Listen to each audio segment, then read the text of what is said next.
given an array of intervals where each interval is represented as a pair, so start and end, merge all overlapping intervals and return an array of the non-overlapping intervals that cover all the intervals in the input. Well, this looks fun, doesn't it? Today we're going to be tackling this LeetCode problem in TypeScript. The solution to this is going to cover array manipulation, sorting, conditional logic, and handling edge cases. So here's that problem again, and I've added an example here as well. So we have an input, which is an array of these two array items. So this is the start and the end number for each item. And the output is the merged interval. Since intervals 1, 3 and 2, 6 overlap, they can be merged into 1, 6. The other intervals do not overlap with each other, so they can be returned as is. Now let's start by writing out the steps to solve this in just plain English, because this is always a good approach to think about this sort of stuff first. So looking at the example input, the first thing we want to do is sort the intervals by their starting points. Then we can initialize an empty list for the merge intervals, then we can traverse through those sorted intervals, and if the current interval overlaps with the previously added interval, because remember they're sorted, then merge them, otherwise add the current interval to the merged list, and then return the result. So sort, loop through the sorted array, do some conditional logic, and then do the merging, and then return the result.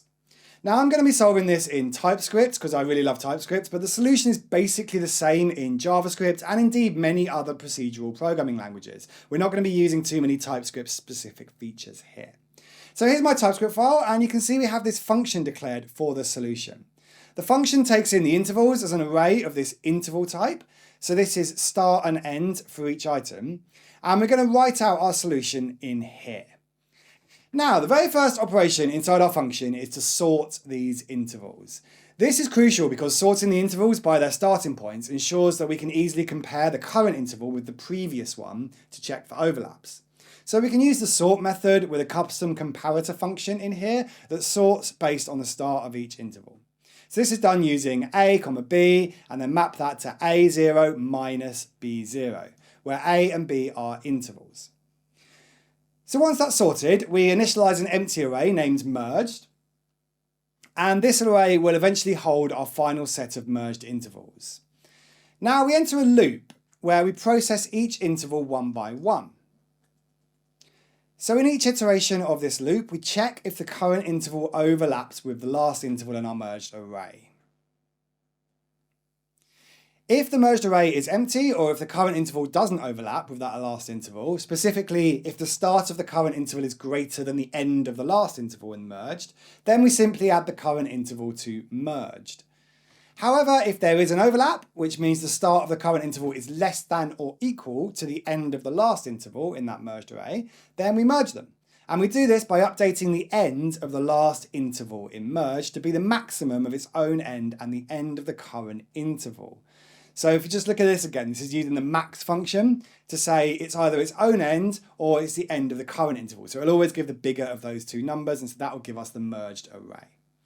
By the end of the loop, we've merged array contains the fully merged intervals, which we can then return back from this function.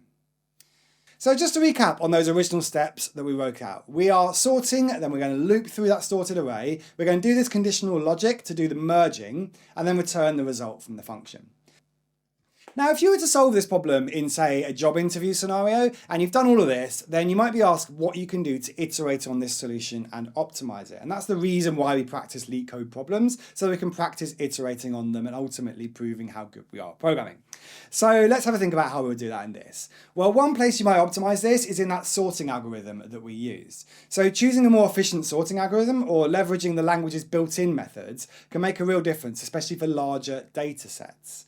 So for instance, while TypeScript and JavaScript do use highly optimized sorting functions internally, understanding how they operate and ensuring that they're the best fit for your specific data structure is important. For large data sets, you might consider like hybrid approaches or even external libraries that are optimized for specific sorting tasks to ensure that you get optimal performance. So just because the JavaScript sorting array is good in most cases doesn't mean it's good for every case. So if you're in a job interview situation, then it'd be good to be able to explain what the strengths and the weaknesses are of the built-in sorting algorithm in JavaScript. Another area for potential optimization is reducing the time complexity of the merging process. So if you've got prior knowledge about the nature of the intervals, so for example, maybe you know there's a large number of small non-overlapping intervals, then you can implement a more efficient merging logic that short circuits or bypasses unnecessary checks.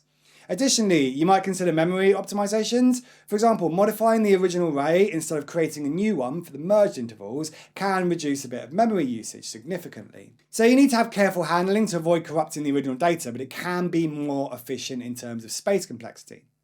So I hope you've learned something from this video. If you want to try out more TypeScript tutorials and challenges, then head over to my website, traintocode.com.